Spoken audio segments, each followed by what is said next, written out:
Breaking news. Tamil Nadu, Kerala మాదిరిగానే కర్ణాటకలోనూ scene repeat అయింది. కొత్త ఏడాదిలో కర్ణాటకలో తొలి అసెంబ్లీ సమావేశాల్లో భాగంగా ప్రభుత్వం సిద్ధం చేసిన ప్రసంగ పత్రులను గవర్నర్ థావర్చంద్ గెహ్లోట్ చదవకుండా పక్కన పెట్టారు. ఈ రాష్ట్రం ప్రగతి మార్గంలో నడుస్తోంది, సమావేశాలు విజయవంతం కావాలని ఆకాంక్షిస్తున్నా అంటూ 2 లైన్లతో తన ప్రసంగాన్ని ముగించారు. తర్వాత సభ నుంచి వెళ్ళిపోయారు. ఈ వ్యవహారం గవర్నర్ కార్యాలయం, రాష్ట్ర ప్రభుత్వం మధ్య విభేదాలకు దారితీసింది.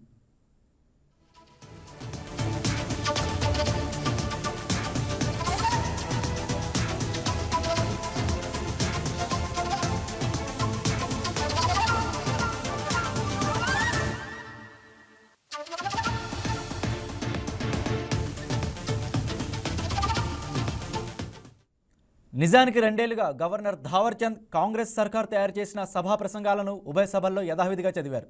అయితే ఈసారి తన ధోరణిని మార్చుకున్నట్లు తెలుస్తోంది. కేంద్ర ప్రభుత్వాన్ని విమర్శించే అంశాలతో తన ప్రసంగాన్ని సిద్ధం చేసిన తీరును ఆయన ముందుగానే ఆక్షేపించారు. దాంతో ఇవాళ అసలు ఆయన సభకు వస్తారా రారా అనే ఉత్కంఠత కనిపించింది. అయితే ఎట్టకేలకు సభకు వచ్చిన ఆయన్ను సీఎం ఆహ్వానించారు. దాంతో ఆ ప్రసంగంపై అభిప్రాయ భేదాలు పరిష్కారమయ్యాయనే అభిప్రాయం కలిగింది. కానీ కొద్దిసేపటికే అలాంటిది ఏమీ లేదని అర్థమైంది. ఆయన కేవలం 2 లైన్లు చదివి సభ నుంచి వెళ్ళిపోయారు.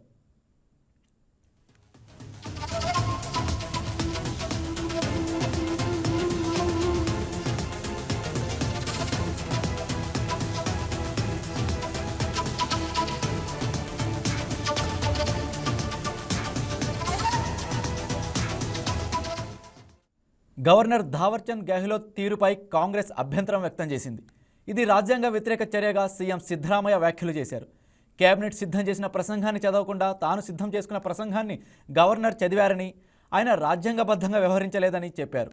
అలాగే గవర్నర్ థావర్చంద్ గెహ్లోట్ తీరుపై సుప్రీంకోర్టును ఆశ్రయించే అంశాన్ని పరిశీలిస్తున్నామని సిద్ధరామయ్య చెప్పారు.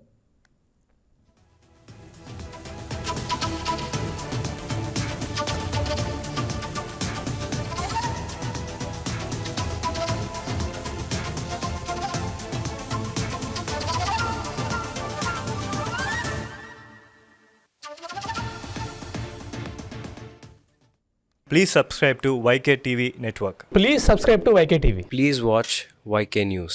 Don't forget to subscribe YK News channel.